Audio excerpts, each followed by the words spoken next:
So today we're welcoming Andrea McCormack, who's Head of Sustainability at OVO Energy. Andrea, thank you ever so much for being with us today. Thanks for having me. We know that energy generation and consumption are big consumers of fossil fuels internationally, but we really want to talk to you today about kind of what we can do in the UK, both as citizens and as energy companies, to tackle that. I was wondering, Andrea, could you tell me a little bit about why the energy sector has such a huge role to play in helping the UK to achieve net zero or reducing their carbon emissions?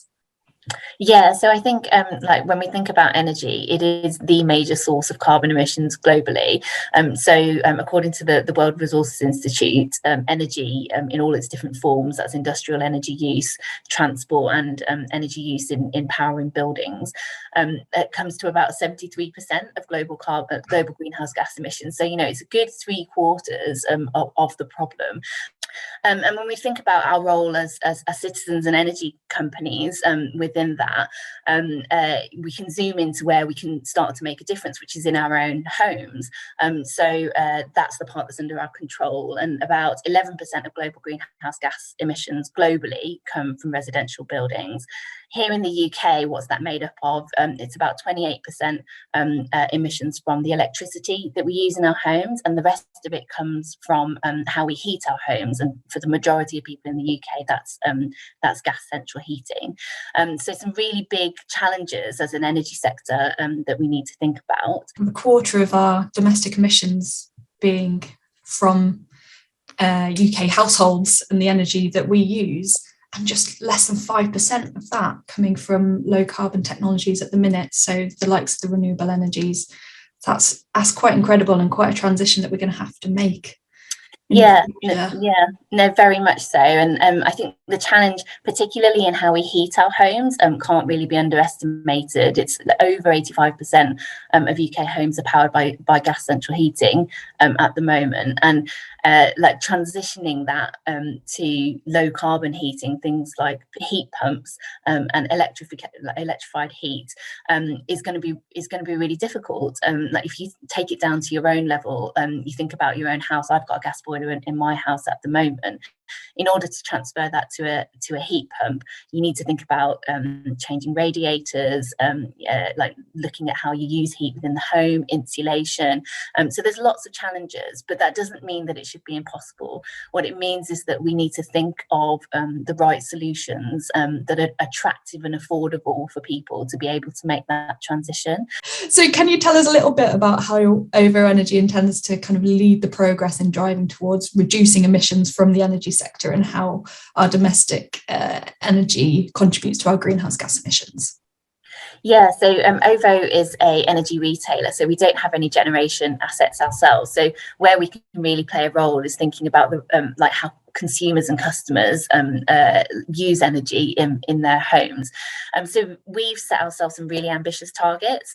We've set ourselves the target of decarbonising our business, including both the emissions from our own business and also the energy that we sell. We've set a target to reduce that in line with a science-based target by 2030. We've also committed to become a net zero carbon business by 2030. So that means that not only are we thinking about reducing emissions, we're also thinking about, for that bit that we can't reduce, like how are we going to compensate for that? How are we going to balance that out through, for example, carbon removals and carbon offsetting? And then the other commitment that we've made is to help our customers to halve their own total lifestyle carbon footprints. That's really about providing them with the information, the tools and the inspiration to make changes in their own lives, so that they can cut carbon, not just from their home energy, but from other parts of their lifestyle as well. And then the other area is behaviour change. So I think there's all things that we can do to tweak our habits and how we use energy at home, try and waste less energy, try and use energy at times when the grid is going to be cleanest and greenest. So yeah, we've been thinking about how we produce tools to help with that as well. For example, over the last year, we've launched something called OVO Greenlight. It's a tool that's available to all of our members, which helps you understand like how much carbon is in the power grid at the moment. So is it a good time to turn on my washing machine or my dishwasher, or should I leave it until a time when the grid is a little bit greener? Also breaks down your own home energy use. So it's got this cool little app where you can see a breakdown of how much of your electricity you've been using on things like items that are on standby, and maybe you can cut back on that, how much you've been using on computing and entertainment, how much you use to charge your car, etc. So when you start to get those like data insights from how you use your energy at home, and it's so easy and convenient, you can just look on the app and see how that breakdown looks. You can start to get a more personalized sense of what you can do to try and change those habits and change that behaviour to use energy in a better way. I guess for people watching this at home, are there any simple steps that you would really recommend as those quick, easy things that they can start to do to make that difference along the way?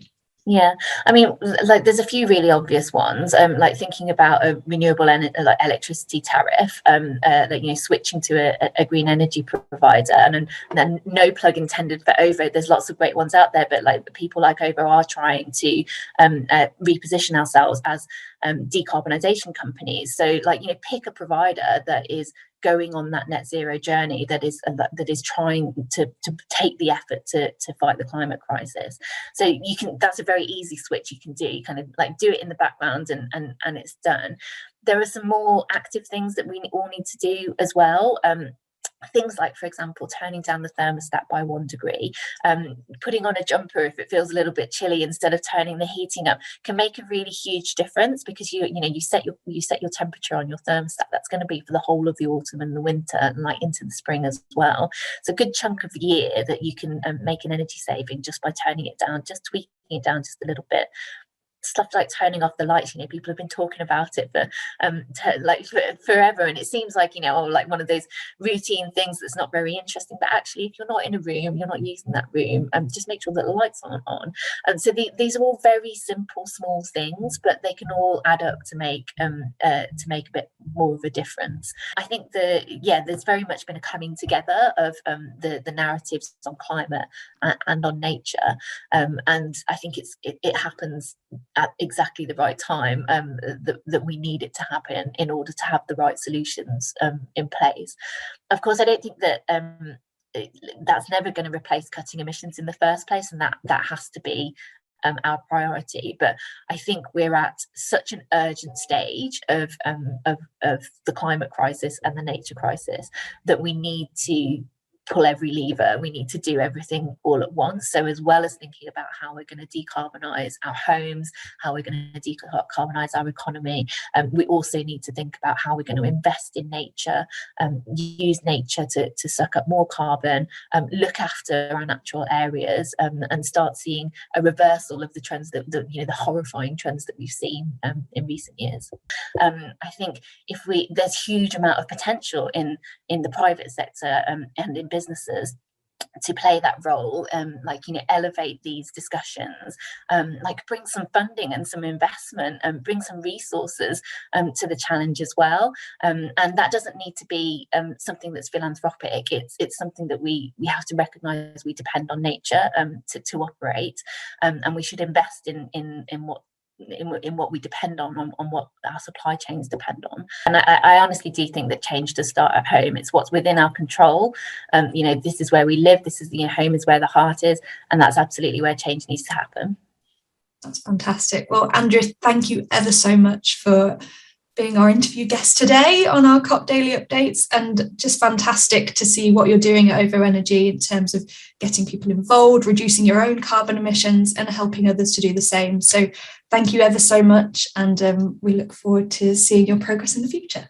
Thanks very much for having me, Rachel. Take care. Thank you.